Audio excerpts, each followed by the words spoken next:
We heard about Agenda 21. Honestly, the first time I heard about it was when it came up in a city council meeting at Edmond, Oklahoma. This was December of 2010. And the headline in the paper was that it was a public hearing to discuss the city's sustainability plan.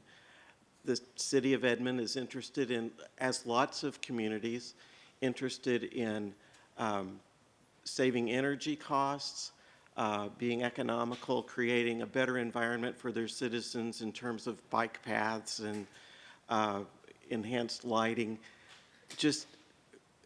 And so it was an exercise in municipal planning. But the headline was that the public hearing was shut down basically because a small group of committed, concerned citizens came in, stormed the meeting and said, this is all part of Agenda 21. UN Agenda 21 is trying to take over the city of Edmond, Oklahoma. It was, I wasn't there at the meeting. I've read the press accounts. And what I've observed is that the people who came in, the protesters, were probably overstepped because they basically accused the municipal employees of being part of a UN plot. I think they were very offensive to the elected officials that serve their community. Yet they did succeed in closing down the public hearing. It had to be rescheduled for another date.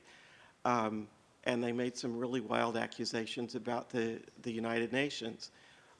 I felt like there wasn't much we could do as a local chapter of the United Nations. I mean, if we protested too much that the UN isn't involved in this, it would just, it wouldn't convince the diehard anti-UN people. It wouldn't convince them at all.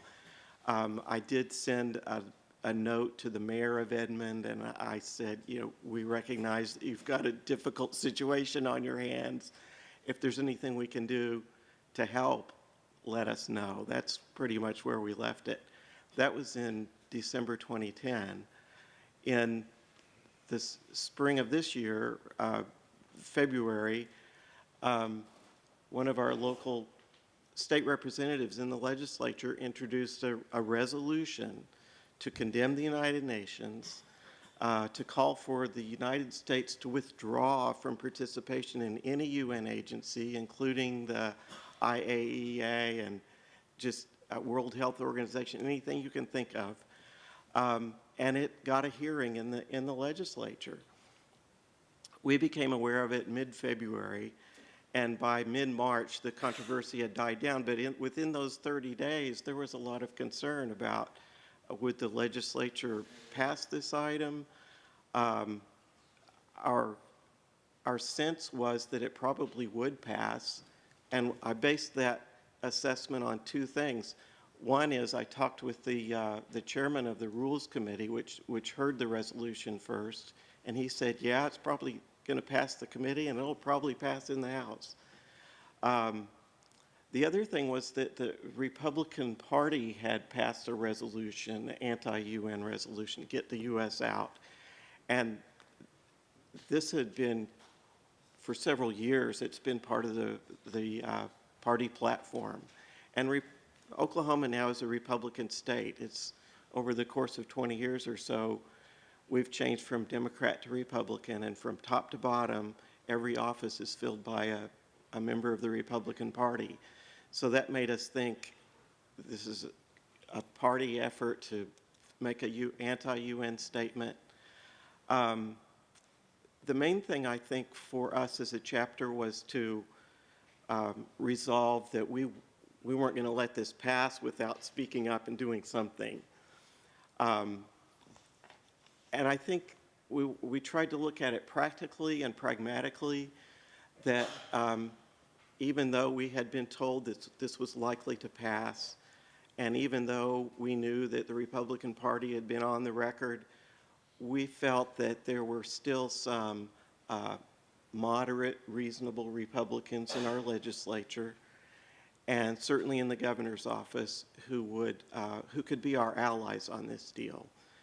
So we geared up with, first of all, to address our members and friends of our organization who could be relied on to make phone calls and send emails and get in touch with those key decision makers.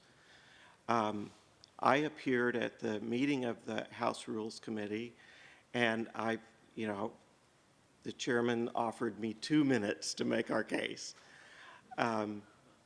which it was interesting because the Representative Key, the fellow who brought the resolution forward, he spoke for a few minutes on the purpose of the resolution and why it responded to concerns of his constituents and so on. During the course of discussion of the bill, one of the other representatives, I think it was Representative Dank or Representative Liebman, his question was, well, does anyone in Oklahoma really support the UN? And I thought he was just being flippant, I thought there would be a serious discussion about the merits of this resolution, what it would affect if it actually was passed. But then I realized that this representative was asking a serious question. From his perspective as an elected official, he wanted to know where his constituents were, that if no one spoke up for the UN, then he would vote for the resolution. That would be easy. He would be, it was a political decision for him. It wasn't about policy making. It wasn't about governance. It was about how he should vote in order to put himself in the best position for re-election. Representative Key answered his question, I don't know anyone in the state of Oklahoma who supports the United Nations. So that kind of set the stage for my remarks. And I guess the main thing I was able to say was that it's like the poll results that were announced. 86% of Americans support U.S. engagement with the United Nations. I didn't know with the latest poll results, but I know this has been consistent over time. America supports the UN. I made that case. And I backed it up by sharing a resolution that was signed by our governor, UN Day resolution. And, if sometimes you think that how important is it for the governor to sign a UN Day resolution? In most cases, it's a nice thing to have. But in this case, I think it was very persuasive because we had a Republican governor signing a piece of paper that said, Oklahomans support the United Nations. We appreciate the fact that the United Nations has a mission to Afghanistan and is working to bring peace to that nation. And this was at a time when 3,000 Oklahoma National Guard troops were deployed to Afghanistan. It made a difference for our governor to sign this piece of paper.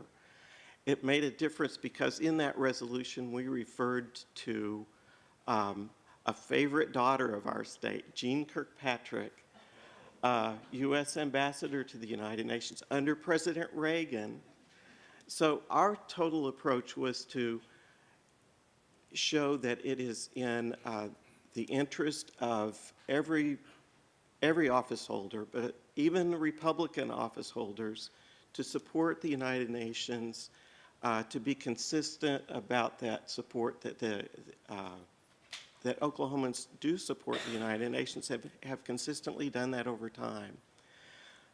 The outcome was that in the Rules Committee, the resolution passed. It was 9-3. It was just like the committee chairman predicted. But over the course of the next 2 or 3 weeks, the resolution was never brought to the floor of the House of Representatives. And there was a deadline, March 15th. You can't move pieces of legislation forward after that date.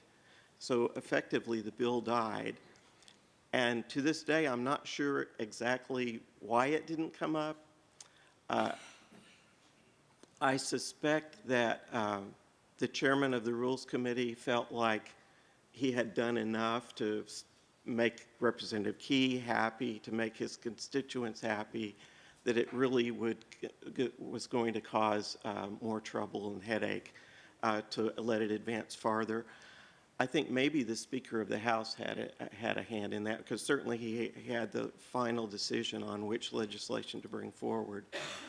I wrote thank you letters to both of them. And as did Ted Turner and Tim Worth. Well, there you go.